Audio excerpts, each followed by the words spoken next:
Oke, untuk video kali ini seputar pengecekan omset yang masuk ya, dan verifikasi atau pencocokannya ke uang yang masuk ke doku atau pihak ketiga, akun pihak ketiga kita untuk pembayaran atau payment. Yang kita pakai itu namanya doku ya, jadi supaya nggak bingung.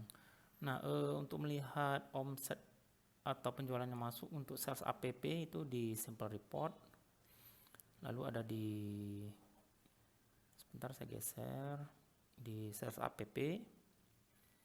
lalu di detail,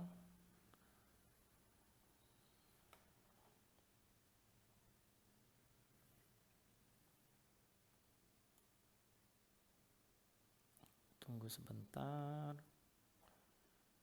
Ini saya sebagai contoh aja, misalnya saya tampilkan dari 25 sampai 30. Nah, ini bentuknya seperti ini ya, reportnya. Sebentar. Nah, nomor struk, tanggal, kode member, nama member, payment, tipe paymentnya ya, apakah melalui virtual account BCA. Ini kalau COD itu misalnya kalau misalnya dia si member itu datang ke toko untuk membayar, ataupun misalnya saat kurir kita antar ke sana baru dibayar, itu maksudnya COD ya. Nah, ini nanti kemungkinan kalau COD misalnya dia jemput ke toko dan bayar di toko, kemungkinan nanti ini akan bisa kita buat support beberapa pembayaran ya, kayak di yang seperti juga yang di POS, yang di kasir seperti biasa, entah itu melalui OVO, kartu kredit, kartu debit. Nah, nanti kita akan buat bisa seperti itu, makanya kita sediakan payment type 2 atau tipe payment 2 gitu, jadi supaya jelas informasinya. Nah, ini informasi lain-lainnya kayak subtotalnya, ada apakah menggunakan poin diskon, seperti itu, payment fee-nya, delivery-nya, ongkos delivery-nya, terus total yang harus dibayar, total yang dibayarnya si customer berapa, seperti itu. Nah, ini di sampingnya ada ini total belanja ya, maaf ya. Ini tadi total belanjanya, ini total pajaknya, mendapatkan poin berapa. Nah, ini yang di total bayar ini adalah kenapa dibedakan dengan total belanja? Nah, karena itu yang di beberapa video yang sebelumnya juga ada saya jelaskan tentang gimana kalau misal orang pesen 10 barang cuma yang ada 8 item. Nah, itu kan nanti dia pada saat pertama dia bayar, misalnya dia bayar 100.000, kita anggap ini kalau kasusnya adalah dia bayar dulu ya, baru nanti barangnya diantarkan atau misalnya dia jemput. Misalnya dia bayar melalui virtual account punya. Jadi kan ceritanya dia sudah bayar duluan gitu loh. Nah, berarti kan yang dia bayarkan dengan total belanja kan nanti bisa berbeda. Nah, itu maksudnya kenapa kami bedakan kolomnya gitu. Nah, makanya di samping ini ada keterangan nanti dikembalikan ke dompet berapa gitu. Nah, ini misalnya total bayar 20.400, tapi karena barang tersedia tidak semua, yang tersedia cuma 17.200 secara di total ya, bersama dengan yang lain-lainnya, maka ini dikembalikan ke dompet itu senilai 3.200. Jadi maksudnya seperti itu ya. Nah, ini reportnya. Kalaupun misalnya nanti ada yang kurang dari sini, ya silakan hubungi tim IT programmer ya, nanti bisa kita tambahkan apa yang diperlukan lagi untuk membantu gitu. Nah, nanti setelah itu ini ada website doku atau adminnya, website admin doku, untuk kita bisa ngecek nih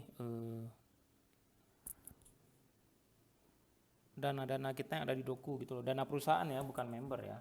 Jadi ini saya contoh aja nih, ini contoh. Ini kita pakai akunnya si programmer kita ya. Nah, untuk link yang sebenarnya bukan yang ini, tapi yang ini. Ya, ingat ya, ini link yang sebenarnya yang ini. Nanti kalau misalnya yang nonton video ini, terutama finance ya, Nah, ini link yang sebenarnya ini bisa diketik, ataupun nanti kalau bingung nanti bisa hubungi tim IT technical atau IT support untuk membantu. Kita buatkan linknya di browsernya supaya langsung tinggal klik masuk ke sini gitu. Nah, kalau belum punya akunnya nanti juga bisa minta kepada tim IT programmer, nanti kita berikan gitu akunnya gitu ya. Nah, ini untuk contoh dulu saya pakai ini. Nah, ini saya sudah login. Nah, di menu report, nah itu ada beberapa report. Nah, ini kita ke transaction dulu ya. Nah, menu transaction ini seperti ini. Nah, jadi di melalui menu ini kita bisa melakukan pencocokan nih per hari misalnya, atau terserah misalnya per minggu juga ya, bagaimana biasanya finance atau bagaimana baiknya finance melakukan verifikasi gitu. Kita bisa melakukan pencocokan, yang transfer ke virtual account-nya kita atau yang ke Doku itu ada nomor transaksi atau nomor struknya yang mana aja sih dan jumlahnya berapa. Nah, itu tinggal dicocokkan aja di sini. Kan ada nomor struk ya kan. Terus ada jumlah bayarnya tadi di belakang. Ini saya agak geser-geser ya karena monitornya agak kecil.